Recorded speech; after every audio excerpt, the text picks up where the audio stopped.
Jeff. He's calling from Tampa, Florida. Listens on WTLN. Jeff, welcome to New Life Live. Hey guys, how y'all doing? Great. Good. What's going on in your life today? Oh, just a few questions about a couple issues concerning a former spouse. Okay. Who was an evangelist. She was an evangelist in the church. She and I got a divorce, and she ended up seeing a guy promptly after. I think the guy was already there. From what I understand, they was already flirting on her second job. And now she has not been picking up the Bible, I've noticed. She told me a couple weeks ago that her and the guy wasn't seeing each other anymore. We got a divorce in January, and immediately she started going out with the guy. And Hey, I got a question for you. I got a quick question for you. Now, how do you know that she's not picking up the Bible anymore? Didn't you say you're divorced? Yeah, I've been going around hanging out with her and stuff because she called me needing help with some things. So I went over and started helping her out and stuff. And I noticed that she's been picking up romance novels. I see her constantly reading romance novels. And Jeff, how long have you guys been divorced? Since January. Since January, okay. Mm. Okay, so what's the question for us then? What can you do to kind of guide her back? And I know I can't change her. I can't save her. I'm constantly praying and interceding for her. What can I do to kind of encourage her and inspire her to really get herself back into reading the Word? Because I know she desperately needs that Word, because I know a lot of the people that she's hanging around, they do a lot of cursing, drinking, and she even told me a couple times that some women took her to some sex toy shops and stuff like that. Okay, So, Jeff, I'm going to interrupt again. I'm just a little confused here. You guys got divorced in January, and yet you're like her shadow, who's kind of watching over what she's doing? No, not watching over. No, she called me because her car was down and she needed rides, and she just started talking to me, telling me some of the things that was going on in her life. Jeff, my friend, I think you're really making a big mistake. Don't you want to get back with her and remarry her? Isn't that what you want to have happen? Yes. Well, sure. quit giving her all the benefits of marriage, and she's divorced you. Don't be the one that helps her with her car. Sorry. Have something else to do. Force her to see this is what life is like as a single divorced woman. Don't be so convenient. Now, are you guys having any type of physical relationship? No, sir. Okay. Not at all. All right.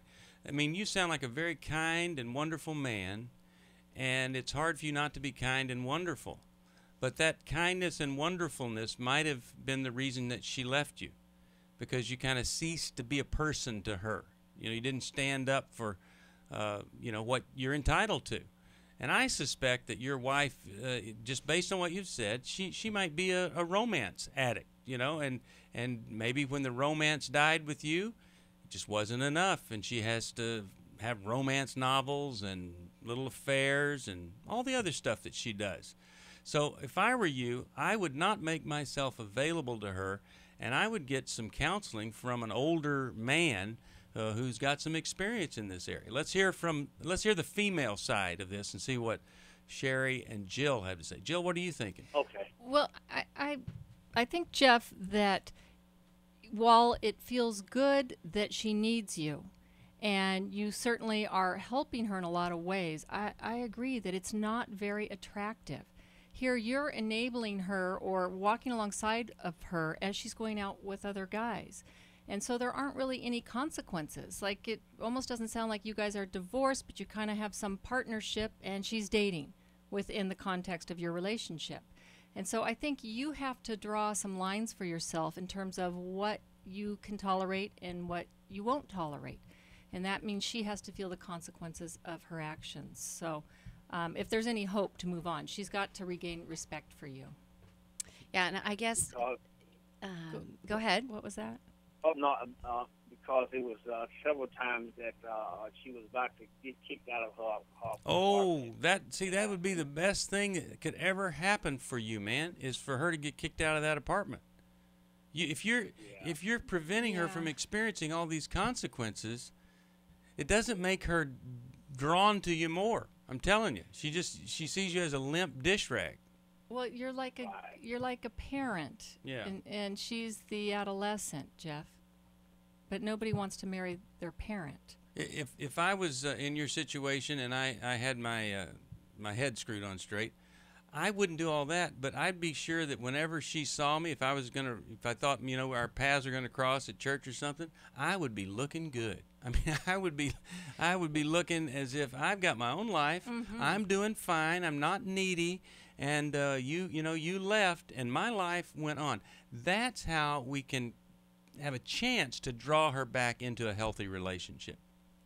And I would say, Jeff, sometimes these are opportunities. Well, all times when there's a breakup in a marriage, a divorce, it really is an opportunity for both people to look and see what was going on. What was my part? Mm-hmm.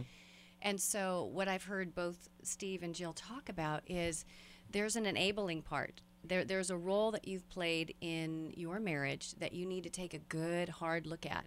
Because if you can look at that and you can get healing, you'll know how to better walk either towards her or someone else in another relationship. But if you don't heal that enabling and that codependency, you're going to keep doing the same thing over and over again and be another nice guy for another person that's really needy and helpless and needs to be rescued or is acting out. Mm-hmm. And let's say she gets really serious about coming back to you.